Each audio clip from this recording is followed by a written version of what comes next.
Android Studio. Material components. Starter app overview. Through prior code labs, you built up the TipTime app, which is a tip calculator app with options to customize the tip. The functionality works, but it looks more like a prototype.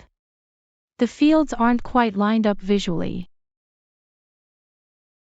There's definitely room for improvement in terms of more consistent styling and spacing, as well as the use of material design components. Material component. Material components are common UI widgets that make it easier to implement material styling in your app. The documentation provides information for how to use and customize the material design components. There are general material design guidelines for each component, and Android platform-specific guidance for the components that are available on Android.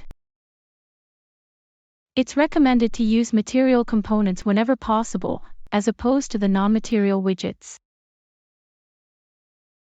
The Material Design Components (MDC) library needs to be included as a dependency in your project.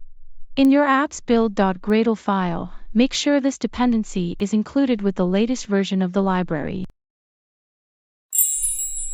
Text fields. At the top of the tip calculator app layout, you currently have an edit text field that represents the service fee. This edit text field is available, but it doesn't comply with the latest material design guidelines for the appearance and behavior of text fields. If you want to use any new components, first learn about them on the Material website. According to the text field guide, there are two types of text fields: filled text field and outline text field.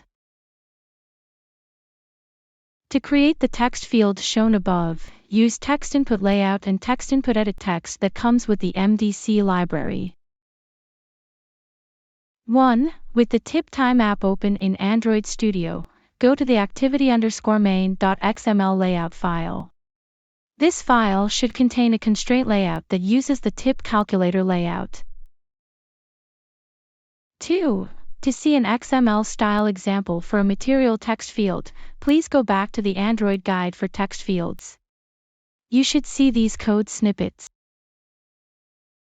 3. You can copy the sample XML from the documentation page and paste it into your layout. Note how Text Input Layout renders subviews, namely Text Input Edit Text.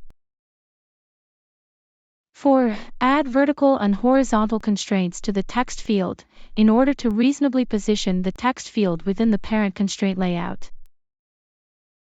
Since you haven't removed the edit text, cut these properties from the edit text and paste it into the text input layout.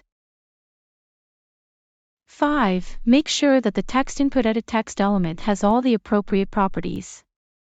Cut and paste the input type from edit text into text input edit text. You'll retrieve user input from the text input edit text element with resource ID cost_of_service_edit_text. 6. In main activity, use binding.cost_of_service_edit_text to access the text string stored in it. Now you can run the app.